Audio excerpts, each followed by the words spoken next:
Welcome to the KZGN News. Today we'll bring you breaking news about a police manhunt in the Kern River Canyon area, news from the Naval Air Warfare Center China Lake, and news from the White House concerning illegal immigration. And today's KZGN Talking Points editorial. From the Rademacher Hills to Bee Mountain and the mighty Sierras, Ridgecrest to Inyokern and China Lake, this is your news for the Indian Wells Valley with the KZGN News Crew. Hello, I'm Tom Wakely. Thanks for joining us for the news affecting Ridgecrest and the Indian Wells Valley. In very important news from Kern County Sheriff's Department, there is a huge manhunt ongoing right now. It is mostly going on in the Kern River Canyon area. Starting on Tuesday, July 28, 2015, sheriff's deputies were called out for a possible kidnapping in the Kelso Valley. Upon arrival, the deputies were challenged by a person that would not surrender. An officer-involved shooting occurred. The man shot at and hit two sheriff's deputies. Deputy Booker received injuries to his arm and was airlifted to Antelope Valley Hospital. Deputy Perez received a nick on his ear but was not hospitalized. Details are still being accumulated on that.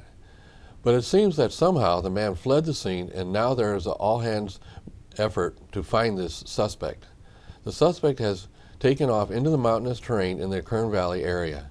Sheriff's Department is keeping their area of search confidential so as to not let the suspect know where they are searching.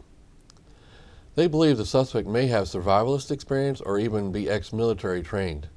The suspect may also be responsible for a kidnapping last Tuesday and a murder of a dentist which occurred in the Jawbone Canyon area on July 30th. The kidnapping involved him holding three men in a cabin for about 3 hours before they were able to escape. The murder was a retired dentist, David Markowitz, from Tehachapi.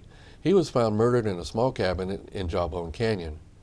The Sheriff's Department has released a composite sketch of the suspect involved in the kidnapping, which occurred in the Kelso Valley area on Tuesday, July 28th. The suspect is described as a white male, 30 to 35 years old, 5 feet 8 inches tall, 160 pounds, long brown hair, blue eyes, wearing a green bandana, corduroy hat, olive green shirt, and olive green pants. He was described as being dirty in appearance with sun-weathered skin. Residents in the Kelso Valley, Jawbone Canyon, Caliente, and Twin Oaks area are reminded to use caution and report any suspicious activity immediately to the Sheriff's Office. Starting yesterday, August 3rd, Paiute Mountain Elementary, South Fork Elementary, and South Fork Middle School were closed until further notice due to law enforcement activity in the area. Assisting agencies include police departments from Ridgecrest, Bakersfield, Los Angeles, and California City. The Ridgecrest Police Department was requested to bring their armored vehicle to help search a specific area. This was an interesting request, as there have been a few Ridgecrest citizens that were critical of RPD for getting an armored vehicle. They felt there would never be a need for one here. Well, it was requested and is being used for search and officer protection in this event.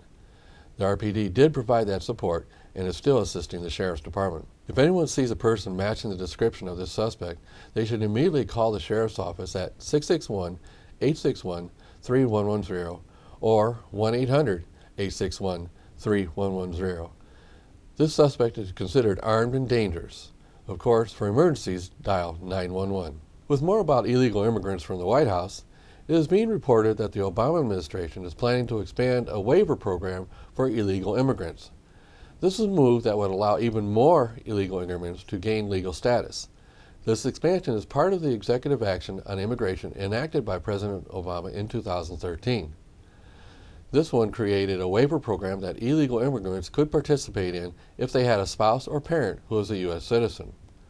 Under the 2013 action, such illegals could stay rather than leave the country and be barred from returning for 3 to 10 years if they could prove that leaving would result in an extreme hardship for the citizen. The 2013 executive order is on hold from implementation by a federal court. 26 states have sued to block the 2013 executive order as unconstitutional. Yet even with the current court-ordered block, the Department of Homeland Security this week proposed a rule expanding the illegal executive order. It makes changes to the program by expanding the criteria illegal immigrants could use to stay in the country beyond spouses and parents. DHS proposes to expand the class of aliens who may be eligible for a provisional waiver to aliens in all statutory eligible immigrant visa categories.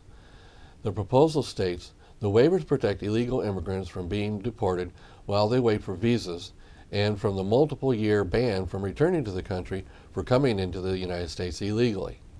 Under federal law, if an immigrant comes into the United States and stays for more than 1 year, they are banned from returning for 3 years. Under the waiver program, illegal immigrants can avoid these penalties. The DHS proposal is now pending a 60-day public comment period. So if you'd like to comment on another White House order, contact the Department of Homeland Security now. Now in news from Naval Air Warfare Center Weapons Division at China Lake, we received this report from Brian Wolfcoat from the Naval Air Weapons Station Weapons Division Public Affairs Office. NOC-WD shipped out employees to meet and greet fleet personnel in a new engagement initiative. They deployed 12 of its personnel on a 2-day tour June 11th and 12th aboard U.S. Naval Base San Diego and Point Loma. The purpose was for exposure to naval weapons platforms and the active duty sailors who use them. A majority of the group were entry-level professionals in the Engineer and Scientist Development Program. Viewing the ship was amazing, Ryan Martin said. We got to see some of China Lake's weapon systems up close while talking with their operators. Being able to see the well deck, vehicle storage, hangar deck, and flight deck all together on an amphibious vehicle was more than awesome. It was necessary, he said. The group navigated its way through an active Los Angeles-class fast attack submarine and a Burke-class destroyer. Briefings were held aboard USS Midway, a Naval Aviation Museum, and the Submarine Learning Center at Naval Base Point Loma. Being so far removed from the water-stationed fleet, I forgot that we have submarines, Maria Geist joked. Hearing our chaperone, Lieutenant Osborne, talk about being on a submarine, then to actually see that in person was incredible, she said. I was extremely impressed with how knowledgeable the sailors were about the different missile systems. NOC-WD is in the process of expanding its fleet engagement program by offering tours to each of its departments for a first-hand look at air, surface, and subsurface capabilities found in the U.S. Navy. Investing on our workforce is absolutely our top priority here at the Weapons Division, NOC-WD Commander Rear Admiral Mike Moran said.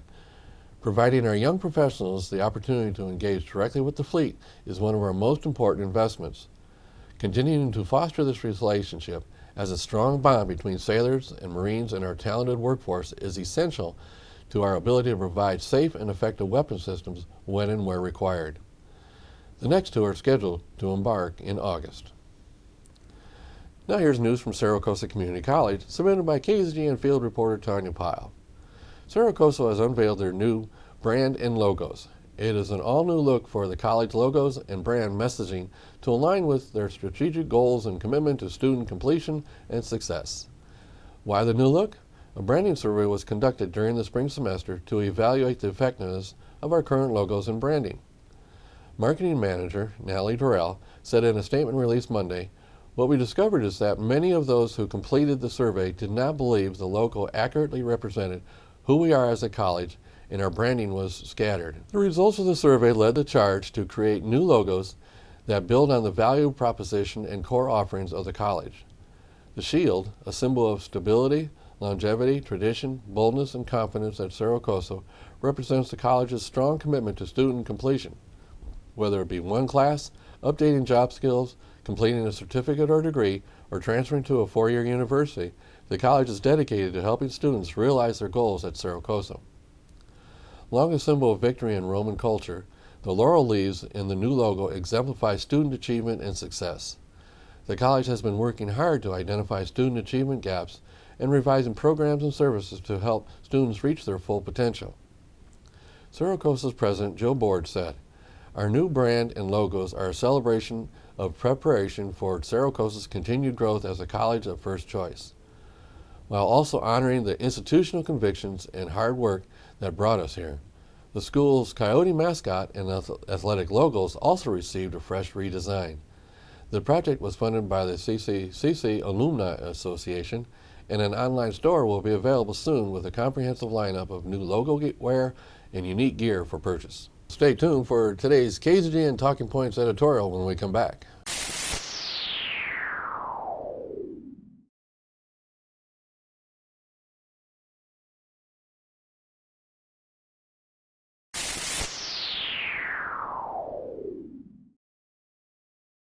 Welcome back. Now it's time for the 65th KZGN News Talking Points editorial. Here's today's topic. Should the city officially support tax increases the state wants to add to our gas and license fees? Tomorrow evening at the City Council meeting, they'll take up a resolution urging the state to provide new sustainable funding for state and local transportation infrastructure and authorization for the mayor to send a letter of support to Ridgecrest district senators and assembly members. Now here's the details. The League of California Cities is working with a broad coalition to seek support for transportation funding. They are advocating for a package of $6 billion annually for at least 10 years, with the funding being split between the state and local governments. Our city may see funding under this concept, though these amounts may change as the governor and legislature ultimately will determine funding levels. The League continues to hear that legislators need to hear directly from their cities, so they are asking for the following. First, pass a resolution urging the state to provide new sustainable funding for state and local transportation infrastructure. Second, send a letter to your legislators notifying them that your city has passed a resolution and reiterating the 7 points that we would like the legislature to adopt. Third, join the coalition and encourage your local businesses, groups, chambers, and other labor groups to join as well. They are asking cities to act as soon as possible so that legislatures will have listed support from their districts when they return to Sacramento from their summer recess on August 17th. In brief, the resolution focuses on 7 points that encourages the legislature to adopt. First, make a significant investment in transportation infrastructure. Second, focus on maintaining and rehabilitating the current system. Third, equal split between state and local projects. Fourth, raise revenues across a broad range of options. Fifth, invest a portion of diesel tax and/or cap and trade revenue to high-priority goods movement projects. Sixth, strong accountability requirements to protect the taxpayer's investment. And seventh, provide consistent annual funding levels. Now, what does this mean to the people of Ridgecrest? First, some funds would come for road work, but as the initiative says above, the actual amount will be determined by the legislature and the governor. Second, this is a raise taxes proposal, period. It's all a disguised effort to get all of us to support raising our taxes. The projected numbers for Ridgecrest is $1.3 million. The projected amount for Kern County is $44 million. But there is no guarantee of those funds, none. There is also nothing in the proposal that requires the state to give us any of the funding by statutory law. They can do whatever they want with the money, which is the same thing they are doing now, spending the funds on everything but roads and infrastructure. And here's the key wording of the letter, which should get your attention. We support moderate increases in gas and diesel taxes, vehicle registration and license fees, and user charges for non-fossil fuel powered vehicles. Did you catch that? It said the city will officially say, we support increases in gas and diesel taxes and vehicle registration and license fees. State Assemblywoman Shannon Grove and State Senator Gene Fuller recently provided statements about this proposal. To paraphrase their comments, they both stated that this is again another trick by the tax and spend liberals in Sacramento. They quietly keep increasing spending on huge entitlement programs by taking funds from the gas tax and the cap and trade tax. These are funds that are supposed to be spent only on transportation projects, but instead get diverted away from them, as there is no statutory requirement to spend the funds where they are intended to go. So now the liberals cry there just isn't enough funds for transportation costs. This is after they have diverted them away from those projects.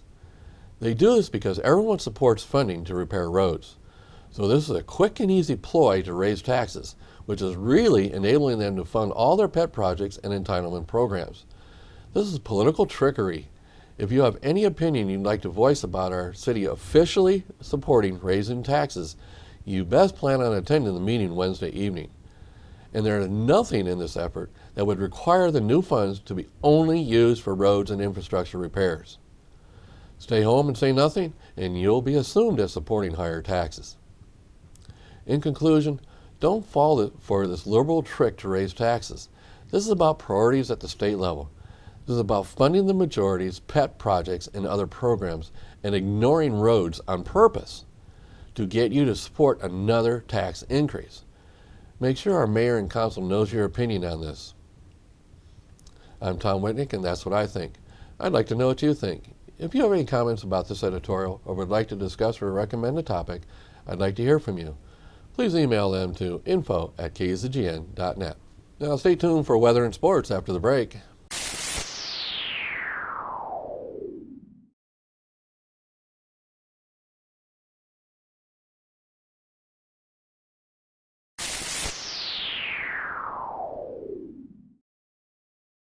Thanks for staying with us. Let's go to Keith for the weather. Thank you, Tom. The National Weather Service is forecasting a risk of severe thunderstorms across parts of the Central Plains, from northwestern Kansas to northwestern Nebraska and extreme northeastern Colorado, as well as across parts of the Mid-Atlantic and eastern New England. Isolated strong to severe storms are possible in the areas. Temperatures across the nation. Carolina came in at 81, Georgia 88, Ohio 79, Arkansas 89, Colorado 72, Arizona 92, and Los Angeles came in at 71. For our forecast here in the IWV, tonight mostly clear with a low around 74, southwest wind 10 to 15 miles per hour with gusts as high as 20. On Wednesday, it will be sunny and hot with a high near 105, south-southwest wind 10 to 15 miles per hour. Wednesday night, mostly clear with a low around 72, west-southwest wind 5 to 15 miles per hour. On Thursday, sunny and hot with a high near 105, south wind 5 miles per hour. Thursday night, mostly clear with a low around 74, southwest wind 10 to 15 miles per hour with gusts as high as 20. And on Friday, mostly sunny with a high near 99, south-southwest wind 5 to 15 miles per hour. And that is your forecast for the IWV. Now back to Tom and the rest of your KZGN News. Thanks, Keith. Let's go to Tom Heck with sports. And a very pleasant Tuesday afternoon. The Dodgers open up a 3-game series tonight over in Philadelphia. After they play the Phillies, they'll move on to Pittsburgh to take on the very tough Pirates. All right, baseball on Monday. The New York Mets a winner. They beat Miami 12-1. The Mets have been up and down. The Mets, though, are now 4 games over 500 and a definite threat with the Washington Nationals to challenge for that league championship. In fact, I think possibly the wild card may just end up coming from the East. Okay, Arizona playing good baseball. They beat Washington 6-4 in D.C. Toronto 5, Minnesota 1. David Price, former Cy Young winner, who was dealt by the Tigers for a couple minor league players last week before the trade deadline. David Price throws 8 innings, strikes out 11, throws 119 pitches, and beats Minnesota 5-1.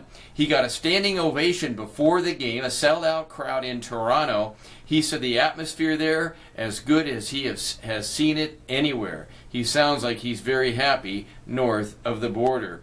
David Price could be a factor if Toronto gets in the playoffs, which they might just do. All right, San Diego still alive in the playoff hopes. They beat Milwaukee 5-1 in Milwaukee. Seattle a winner. They beat Colorado, and Baltimore beats Oakland. All right, interesting as we go into August, looking at team statistics. Now, I've always said that hitting comes and goes, which is good, but pitching is what gets you a championship.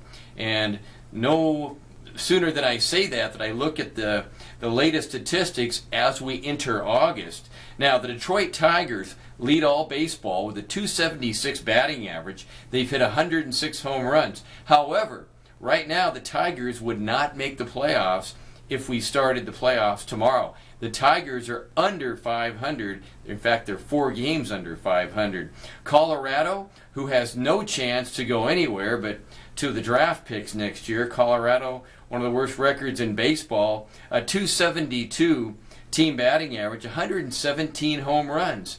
They lead the National League in home runs, but yet they are in last place in their division. San Francisco, a .272 batting average. Now the Giants, vying for the Dodgers, are 2.5 games out right now over in the Western Division. Kansas City, a .269 average. They have both good pitching and hitting. 83 home runs. Kansas City, by the way, 21 games over 500, the best record in the American League. And Toronto, a .261 team batting average, in the hunt for a playoff. David Price, as I mentioned, really going to help.